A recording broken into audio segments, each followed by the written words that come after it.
Hello everyone, welcome back to S NEET. तो आज की वीडियो में अपन डिस्कस कर रहे होंगे कि नीट काउंसलिंग 2023 में एमबीबीएस के क्या अभी भी एडमिशन मिल सकता है। अगर ऐसा है तो कहां पर एमबीबीएस सीट्स वैकेंट है उसके बारे में भी बात करेंगे, या फिर अभी कोई उम्मीद है हमें एडमिशन मिलने की, या फिर अभी 2023 में एडमिशन जो एमबीबीएस के लिए है उसका सफ़र ख़त्म हो चुका है। इसके बारे में आपको अपडेट मिलेगी इस वीडियो के अंदर।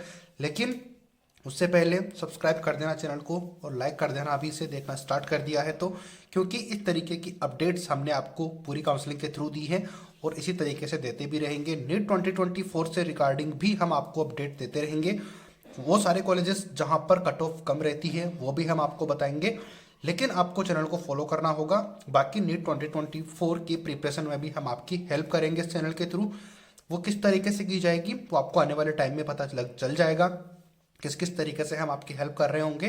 बाकी नीट 2024 के फॉर्म, उसके साथ साथ उसके बाकी स्टेट्स जहाँ पर कट ऑफ कम रहती है उनके रजिस्ट्रेशन कब से स्टार्ट होंगे, उनके बारे में हर एक अपडेट आपको इस वीडियो या फिर इस चैनल के ऊपर अपडेट मिलती रहेगी वीडियोस के थ्रू डिटेल के साथ। बाकी अगर आप कोई कमेंट करना चाहते हो तो आप कमेंट बॉक्स कंप्लीट आपका है। इसके अलावा अगर आपकी कोई क्वेरी है, कुछ पूछना चाहते हो एमबीबीएस के रिगार्डिंग, बीडीएस के रिगार्डिंग, या फिर जो भी मेडिकल के कोर्सेज हैं, उसके लिए डिस्क्रिप्शन बॉक्स में इंस्टाग्राम का लिंक भी गिवन है, तो वहाँ पर भी आप डीएम करके पूछ सकते हो अपनी इन्फॉर्मेशन। बाकी कोई डाउट्स है तो करवा सकते हो। बाकी 2024 में अगर आप कम बजट के अंदर प्राइवेट कॉलेज में एडमिशन लेना चाहते हो तो भी आप इस चैनल को सब्सक्राइब कर सकते हो, क्योंकि यहाँ पर हम वो भी अपडेट आपको अवेलेबल करवाएंगे।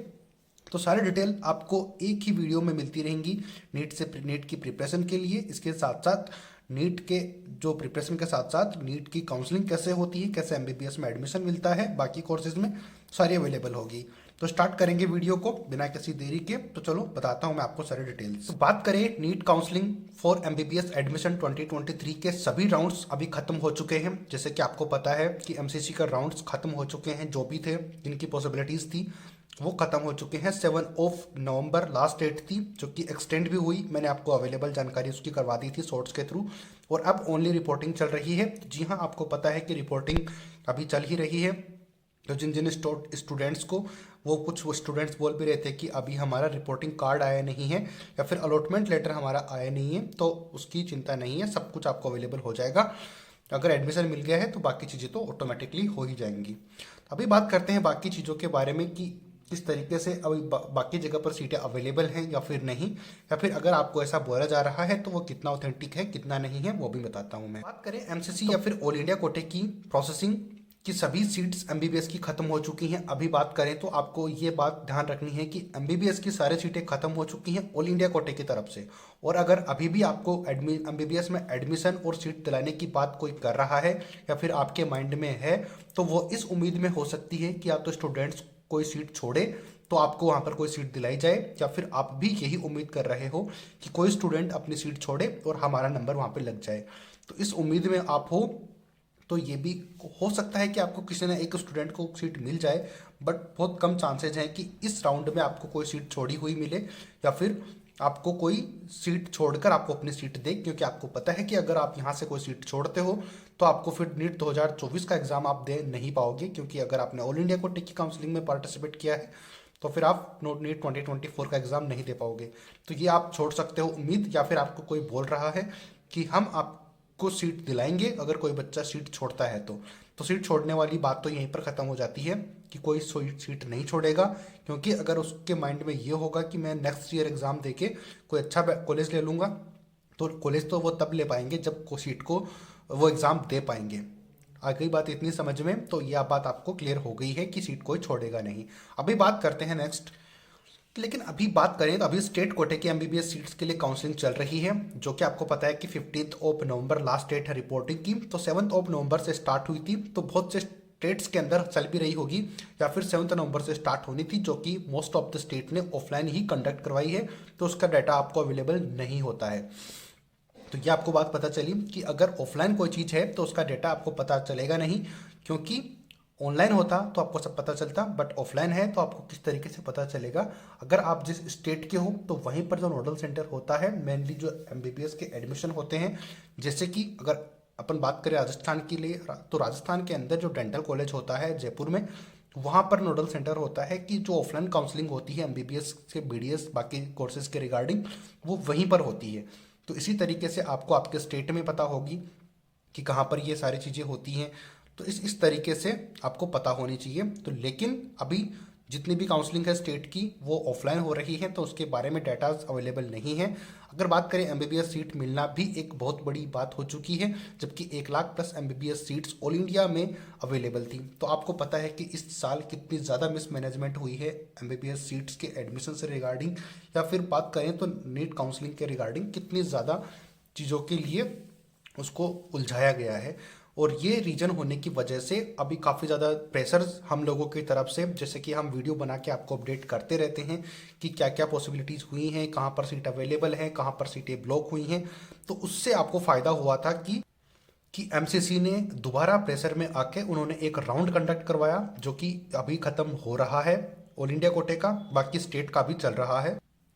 तो ये हमारी वजह से ही ये सारी चीज़ें हो पाई हैं, ताकि कुछ बच्चों को फ़ायदा ज़रूर हुआ है। जैसे कि बात करूंगा मैं कट ऑफ के बारे में, जो कि पिछले वीडियो में मैंने आपको बताने में थोड़ी सी मिस्टेक कर दी थी, जो कि ओबीसी कैटेगरी के बारे में। तो वह मैं अब आपको इस वीडियो में क्लियर कर दूंगा। वीडियो में मैं आपको कहीं ना कहीं क्लियर कर दूंगा, वो सारी चीज़ें नीचे आपको देखने को मिल जाएगी मैंने किया हुआ है। तो बात करें नीट 2023 की काउंसलिंग, अभी तक की सबसे खराब काउंसलिंग रही है, जो कि मैंने आपको बताई, जिसमें कि स्टूडेंट्स को नंबर्स इतने ज़्यादा होने के बाद भी कॉलेज नहीं मिल पाया, क्योंकि कंप्लीट मिस मैनेजमेंट था इस साल एमबीबीएस एडमिशन के लिए। जो कि किस प्रकार से था आपको पता लग गया, हमने आपको हर एक पॉइंट की अपडेट दी है और इसी तरीके से आगे भी देते रहेंगे।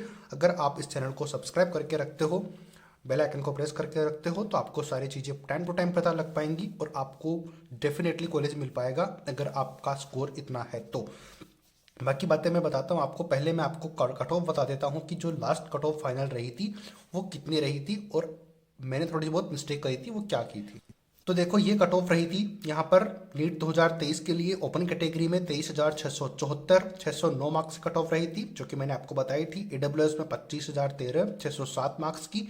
ओबीसी कैटेगरी के लिए 23,675 थी, जो कि मैंने 25,675 कर दी थी। तो ये बात आपको ध्यान रखना होगा। यहाँ पर वहाँ पर मैंने 25 बताई थी, यहाँ पर 23,675 है। तो ये बात आप ध्यान रख लेना। 609 मार्क्स है। जैसे कि मैं आपको हर एक वीडियो में बोलता हूँ कि ओपन कैटेगरी और ओबीसी कैटेगरी, इन दोनों के अंदर बहुत ज़्यादा डिफरेंस होता नहीं है। तो यहाँ पर भी आप देख सकते हो ओनली एक रैंक का डिफरेंस है। यहाँ पर 23,674 है और यहाँ पर 23,675 रैंक है, और मार्क्स ऑलमोस्ट सेम है, मार्क्स आपके सेम है। तो ये 80 कैटेगरी में मैंने सही बताई थी 1,29,158 480 मार्क्स, और एसटी कैटेगरी में 1,69,088 ऑल इंडिया रैंक और 445 मार्क्स के ऊपर कॉलेज अलॉट हो गया था। लेकिन सरप्राइजिंग बात यह है कि इतनी कट ऑफ होने के बावजूद, यानी कि इतनी high cut off 610 marks 609 marks होने के बावजूद भी बहुत से डीम्ड यूनिवर्सिटीज़ प्राइवेट कॉलेजेस ऐसे होते हैं जहाँ पर आपको सिर्फ क्वालिफाइंग मार्क्स, जहाँ पर की बात करें तो 137 थे, वहाँ तक भी आपको कॉलेज मिल जाता है। तो ये बहुत ज़्यादा डिफरेंस है यहाँ पर कॉलेजेस के अंदर। लेकिन इतनी ज़्यादा एमबीबीएस सीट बढ़ने के बावजूद कट ऑफ उतनी ही रही है जो कि पिछले साल थी, जहाँ पर की सीटें बहुत कम थी। इस साल तो करीब 10 से 15 हज़ार सीटें इंक्रीज भी हुई थी, इस साल भी होंगी।